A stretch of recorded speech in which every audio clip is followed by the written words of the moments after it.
Hey guys, welcome back to the channel. I'm Chris with M7 Metalworks, and today we're going to work on this truck again. And I think it's going to be, a relatively easy fix, but we'll see. All right, guys. So we're here at the front driver's side wheel, and there's our steering gear, pitman arm, and it has been leaking like crazy down here. So I've got a bad seal right up in there. And so what we're going to do first is we're going to get this wheel off. I've got the impact ready to go. It's 13/16 socket, so let's get going. Okay guys, you can see here with the wheel off on this International C110, there is just a ton of space in here to get to all of this stuff. So not an issue getting here. Now what we need is a 1 1/16 socket, which is what we've got. A 1 1/8 is a bit loose, but it would work if that's all you have. And you can see there's our new shocks that, if you watch that video, the new leaf springs and shocks, new shock as well. And if you haven't watched that video, that's the one right before this one, I believe. So definitely go back and take a look at it. We've power washed this steering gearbox because I couldn't even find the nuts and stuff on this thing. It was so coated. It's still filthy, but it's a lot better. So now let me just zip that off. Well, with a impact, of course, it comes off very, very easily. Now we've got to get a puller, and we've got to get this off. I don't know that I have a pitman arm puller, but let's see what I got. All right, guys, I've got a 3-jaw puller on here, and all I've done to this point is I've just snugged that up a little bit. And the reason I've snugged it is because once I put the impact on it, my hope is that these don't just want to pop right off. This isn't the right type of puller for this. Bucky, please, videoing here, buddy. But it might just do it. It'll depend on how tight this thing is. I'm also going to have a hammer, and I'll hit this with the hammer once I put the impact on it, just to try to shock it and break it. Guys, well, I thought I'd try to loosen her up a little bit with the impact, since I'm holding the camera in one hand. Anyways, it came off super, super easy. So that's a good thing. Let's see if that thing's keyed in a way that I don't have to worry about marking this thing, because I haven't yet. All right, guys, I just took a second to mark, put a little dot there and a little dot right back there, and that corresponds to that line that's on the pitman arm. So now, okay, apparently I tapped her on just a little too hard. Let me,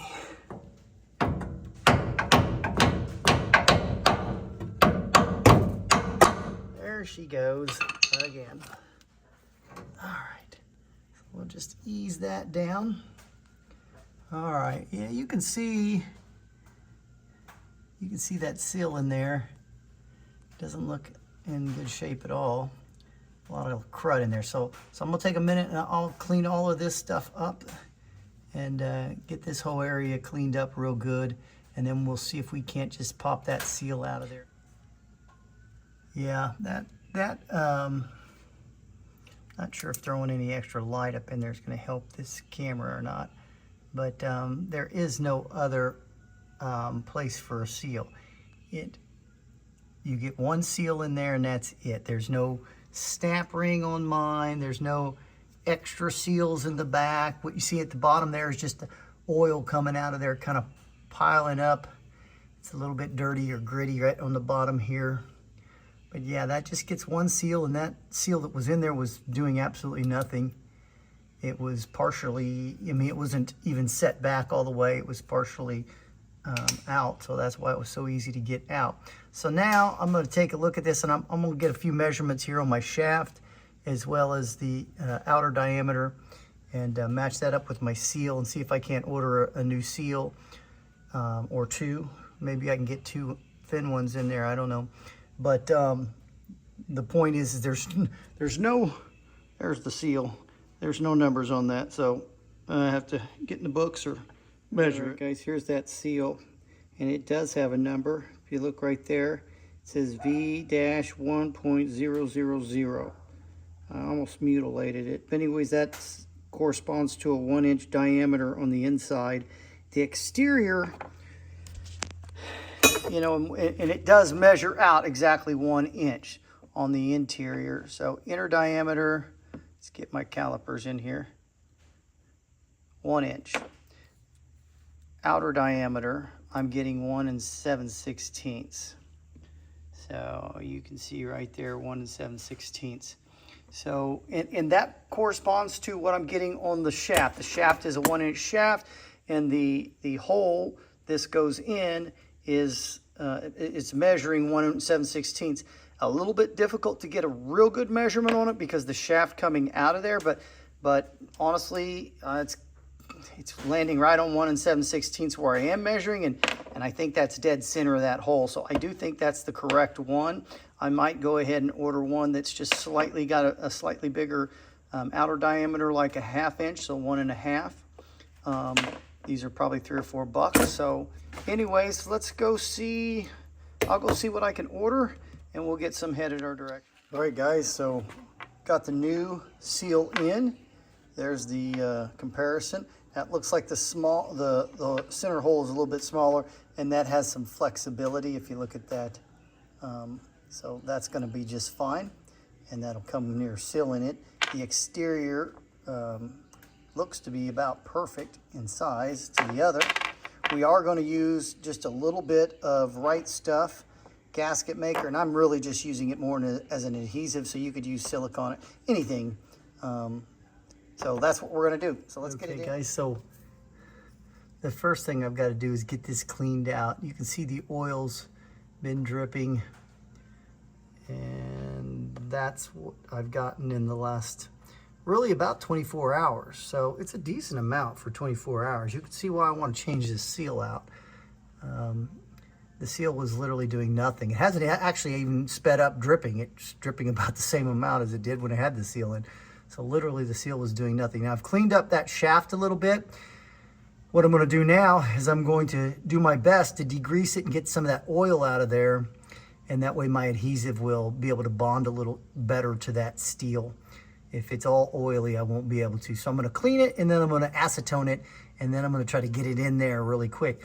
Now I am going to put a little bit of saran wrap right over this part right here, just so that when I slide that seal on, these ridges in this lip here don't kind of catch it and want to cut it and that kind of thing. So probably not absolutely necessary, but it's just an extra precautionary step. So let me clean this. All right, got her cleaned out. Most of the oil's out of there, but if we wait too long, it'll come back in. So now I'm just going to take a little bit of cellophane or saran wrap. I'm going to wrap it around here, try to get it on there kind of snug. So I'm going to put the phone down for a second, do that. Okay guys, trying to get this thing done in a way that's not too messy for me. I've got a little bit of oil on this cellophane as well, and you can see it kind of pokes or slides it right on there pretty easy. Now I've got a socket that's just the right size, and I'll give this a little bit of a shove for right now. See if that will work. No, it's gonna take a little tapping. So let me put the camera down. All right, guys, just a few taps, and she's in there. Pretty simple, to be honest with you. This is a real easy repair. And it was a snug fit. I seriously doubt that I even needed that adhesive, but it's a little bit extra insurance. And this is a double lip seal. I ordered this from Grainger. I'll show you the part number before the video's up. You can kind of see it on there, SKF, I think 9838. And of course, this is a 1-inch inside diameter and it's really a 1 7/16 outside diameter, but I think this was in millimeters, so it was like it was in decimals, so it was like 1.40 inches, something along those lines. So anyways, let's get this thing back together, And I did actually turn my steering wheel just a little bit because I wasn't fully aligned perfectly. So hopefully I've not gotten too far off. So my dots are going to be off now because I did turn it just a smidge.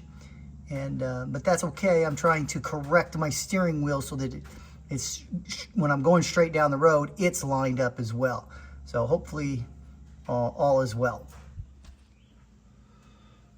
All right, let's get this on here. Hopefully it'll line up fine because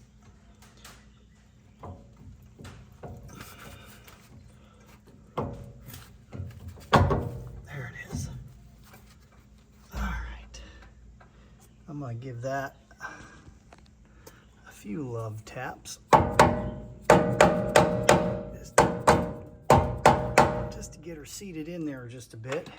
Now you can see my dots are maybe a hair off. Gosh, it's almost indiscernible, but it is just slightly off. Yeah, okay. So now I'm gonna put our nut back. Put our nut back on there.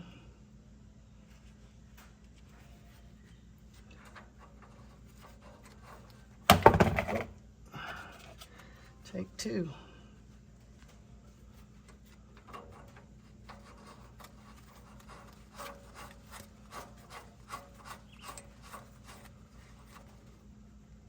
And we'll use the impact to drive that on, and we'll call her good. All right.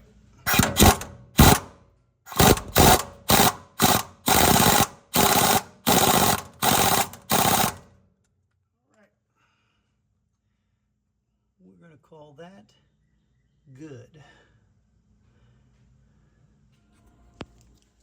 All right, guys, one last thing we got to do here. We need to get this filled up. So here's my fill port. See if I can get my phone, my camera to focus here a little bit. That's my fill port, and that's the overflow. So once I fill here and it starts coming out there, then I've got enough. I stop pouring. And I'm going to be a little bit low, obviously, because this has been leaking for a couple weeks since I filled it. And so let's get that filled. I'll get that filled up real quick. I just wanted to point that out on camera, just so everybody remembers. Just make sure you fill it up now that you've repaired the seal or replaced the seal. Get some new gear oil. In this case, I'm using 85 weight 140 gear oil. Ever since I put in that thing that's supposed to prevent vapor lock, the filter, the little 3-nippled filter, the Wix filter. It's I think it was on like the second video I put out on this truck. Anyways, I haven't had a problem starting this thing. Never has any troubles firing up and going. This is second gear. First gear is actually a granny gear. So we typically take off in first or in second. I'm curious if my steering wheel is going to be straight or not. Sorry, the windshield's just a bit dirty.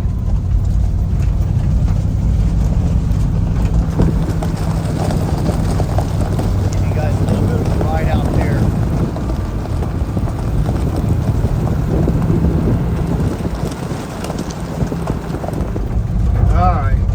To the end of my drive here. My driveway's long, so I just cut out a little bit for that. You can see, by the way, I wanted to point out my oil gauge is working again. So I just unscrewed this and took a look, and I had neglected to hook up the ground when I had put that gauge cluster back together.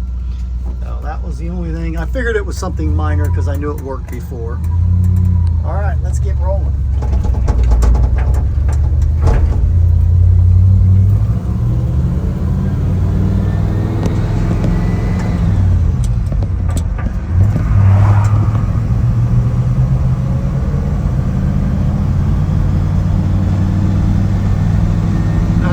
Gear, and there's fourth.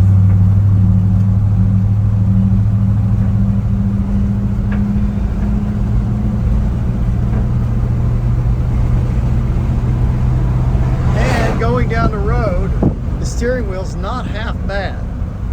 It is still a little bit off. It should be there, and it goes slightly left, so I could have afforded to turn it just a little bit more, but I didn't. No big deal.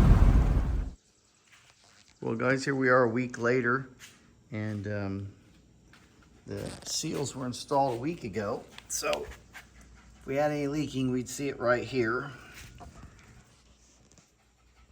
So our new seal is working perfectly. So super happy about that. Hope you can see up in there. I'm kind of shooting that blind, but anyways, new seals have been are working out great. I do have a little bit of a leak at the front main seal, so maybe in the future we'll tackle that. But that is for future Chris to worry about, not present Chris. So guys, I hope that's something that helps you out a little bit, and maybe you feel a little bit more comfortable fixing your own seal on your steering sector shaft. So I'm Chris with M7 Metalworks. Thanks for watching.